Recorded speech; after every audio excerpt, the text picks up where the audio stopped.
1997년 12월 3일, 우리는 달러가 없어서 나라를 팔았습니다. 빚을 갚기 위해 국민들은 금반지를 내놨습니다. 대기업들은 외국 자본의 헐값으로 팔렸습니다. 경제 주권을 잃은 나라는 식민지와 다를 바 없다. 그날의 굴욕을 우리는 잊지 않았습니다. 그로부터 정확히 29년 후 2026년 1월 백악관 집무실에서는 완전히 다른 풍경이 펼쳐지고 있습니다. 삼성전자 회장이 도널드 트럼프 대통령 앞에 앉아 있습니다. 당당하게 트럼프가 말합니다. 한국산 반도체에 관세 100%를 부과하겠소.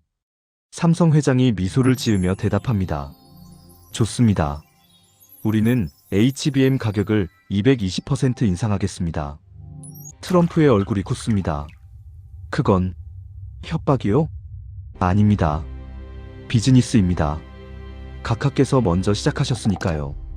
역사가 뒤집혔습니다. 약소국이었던 한국이 초강대국 미국의 목을 잡았습니다. 어떻게 이런 일이 가능했을까요? 대체 무슨 카드를 쥐었기에 이런 배짱을 부리는 걸까요? 답은 세 글자입니다. HBM. 고대 역폭 메모리. AI 시대의 석유입니다. 아니, 석유보다 더 귀합니다. 왜냐하면 대체제가 없으니까요. 2025년 1월 트럼프가 백악관에 복귀했을 때 그의 머릿속엔 한 가지 계획이 있었습니다. 중국을 때려잡고 일본처럼 한국도 무릎 꿇리겠다. 그의 무기는 관세였습니다. 1980년대 일본을 굴복시킨 바로 그 방식. 당시 미국은 일본 반도체에 100% 관세를 때렸고 소니와 도시바는 무너졌습니다. 트럼프는 생각했습니다. 일본도 됐는데 한국이라고 못할 리 없지. 하지만 그는 치명적인 계산 착오를 했습니다. 2026년은 1986년이 아닙니다. 1986년 일본 반도체는 대체 가능했습니다. 미국이 직접 만들 수 있었으니까요. 하지만 2026년 삼성의 HBM은 다릅니다. 전 세계에서 오직 한국만 만들 수 있습니다. 점유율 90%, SK 하이닉스까지 합치면 95%. 사실상 독점입니다. 그리고 이 HBM 없이는 AI를 돌릴 수 없습니다. 챗GPT도 멈춥니다. 구글의 제미나이도 멈춥니다. 엔비디아의 H100도 쓸모없어집니다. 그래서 트럼프가 관세 카드를 꺼내든 순간 실리콘밸리가 패닉에 빠졌습니다. 2026년 1월 15일 오후 3시 백악관 상황실에 긴급 호출이 떨어집니다. 젠슨 황 엔비디아 CEO, 팀 쿡 애플 CEO, 사티아 나델라 MS CEO, 미국 빅테크의 살아있는 전설들이 대통령 앞에 일렬로 섰습니다. 트럼프가 묻습니다. 뭐가 문제요? 중국 칩 쓰면 되잖소? 젠슨 황이 태블릿을 꺼냅니다. 각하 이 그래프를 보십시오. 중국 YMTC의 HBM 수율은 8%입니다. 삼성은 92%입니다.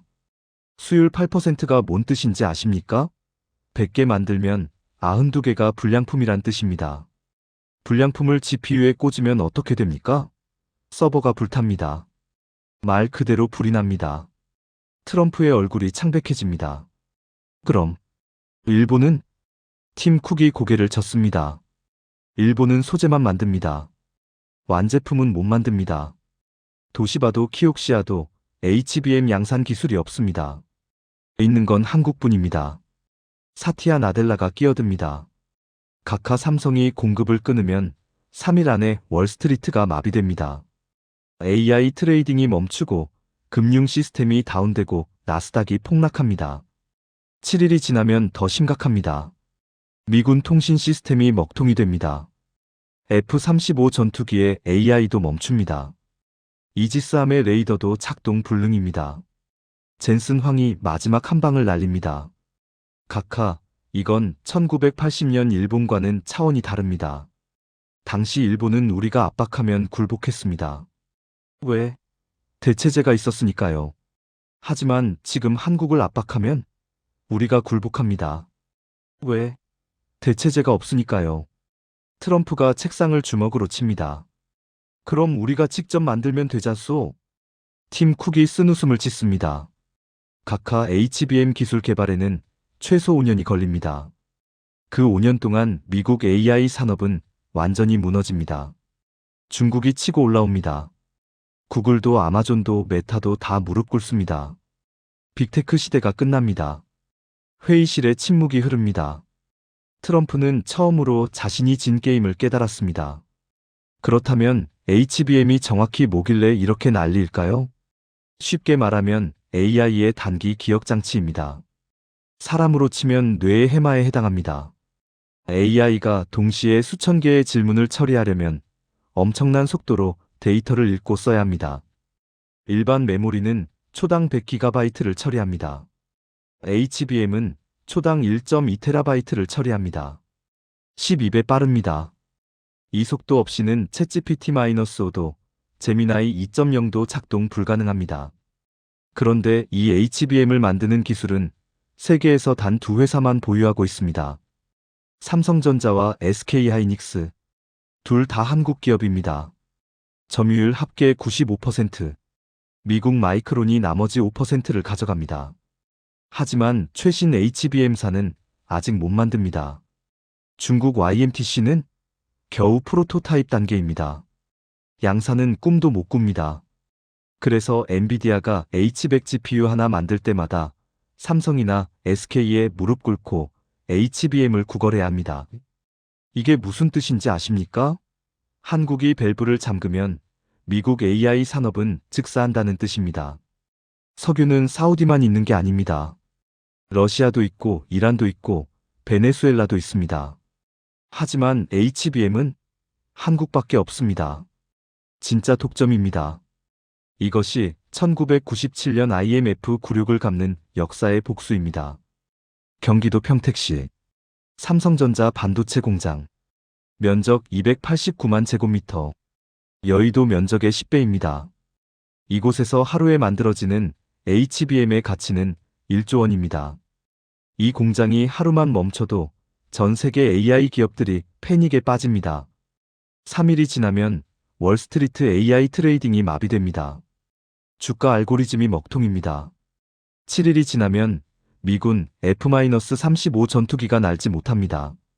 AI 조종 시스템에 HBM이 들어가니까요. 14일이 지나면 구글 데이터 센터 절반이 다운됩니다. 예비 재고가 바닥나니까요. 30일이 지나면 챗GPT 서비스가 중단됩니다. 오펀AI도 손들고 나갑니다. 이것이 평택 공장의 진짜 위력입니다. 디지털 시대의 핵무기입니다. 1945년 미국은 원자폭탄으로 일본을 굴복시켰습니다. 2026년 한국은 반도체로 미국을 협상 테이블에 앉혔습니다. 무기의 형태가 바뀌었을 뿐 본질은 같습니다. 전략 자산입니다. 그래도 중국이 따라잡지 않겠어요? 많은 분들이 걱정하십니다. 결론부터 말씀드립니다. 최소 5년은 안 됩니다. 왜일까요? 첫째, 장비가 없습니다. HBM 제조 장비는 네덜란드 ASML이 독점합니다. 미국이 압박해서 ASML은 중국의 첨단 장비를 못 팝니다. 법으로 막혀 있습니다. 둘째, 소재가 없습니다. HBM에 들어가는 초정밀 소재는 일본이 독점합니다. 일본도 미국 눈치를 봐서 중국에 안 팝니다. 삼성과 SK한테만 팝니다. 셋째, 기술이 없습니다. HBM은 칩을 12층으로 쌓는 기술입니다. 머리카락 굵기의 1만 분의 1 오차도 허용 안 됩니다. 중국은 3층도 제대로 못 쌓습니다. 그래서 중국 YMTC의 수율이 8%입니다. 100개 만들면 92개 불량품. 이걸 데이터 센터에 꽂으면 서버가 불탑니다. 진짜로 화재가 납니다. 그래서 구글도 마이크로소프트도 중국 칩은 거들떠도 안 봅니다. 공짜로 줘도 안 씁니다. 우리 데이터 센터 태울 순 없으니까요. 중국이 이 기술 격차를 좁히려면 최소 5년 걸립니다. 하지만 그 5년 동안 삼성과 SK는 더 앞서갑니다. 일본은요? 원래 반도체 강국 아니었어요? 맞습니다. 과거에는 1980년대 일본은 전 세계 메모리 시장의 80%를 장악했습니다. 하지만 1985년 플라자 합의로 미국한테 당했습니다. 엔화가 폭등하고 수출이 무너졌습니다. 그때부터 일본은 내리막길이었습니다. 삼성과 SK가 치고 올라오는 동안 일본은 무너졌습니다. 지금 일본은 뭘 하냐고요? 소재만 만듭니다. 포토레지스트 초정밀 화학물질. 이걸 삼성한테 팔아서 먹고 삽니다. 완제품은 못 만듭니다. 기술이 없어요. 도시바? 2017년 메모리 사업부 팔았습니다. LP다? 2012년 파산했습니다. 일본 반도체 산업은 이미 죽었습니다. 삼성이 죽인 게 아니라 스스로 무너진 겁니다. 그래서 일본 정부가 발을 동동 구르지만 이미 늦었습니다. 기술자들이 다 은퇴했어요. 기술은 사람입니다. 사람이 떠나면 끝입니다. 일본은 그 사람들을 지키지 못했습니다. 그렇다면 삼성의 220% 가격 인상은 성공할까요? 답은 조건부 예스입니다. 세 가지 조건을 충족해야 합니다. 첫째, 2026년 안에 HBM사를 양산해야 합니다. 지금 HBM315는 1년 뒤 중국과 대만한테 따라잡힙니다. 기술 격차를 더 벌려야 합니다. HBM4는 속도가 HBM32의 2배입니다. 이걸 먼저 양산하면 게임 끝입니다. 둘째, 미국 텍사스 공장을 예정대로 2027년에 가동해야 합니다. 트럼프한테 우리도 미국에 투자합니다라는 걸 보여줘야 관세 압박을 피할 수 있습니다. 이게 정치입니다. 기술만으로는 안 됩니다.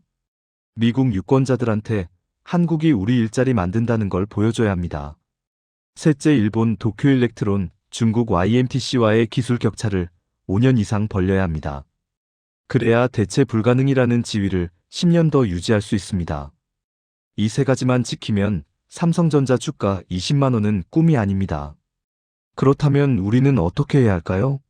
지금 당장 실행 가능한 전략을 드립니다. 첫째, 이미 삼성전자 주식을 보유 중이라면 절대 패닉셀 하지 마십시오. 대신 분할 매도 전략을 쓰십시오.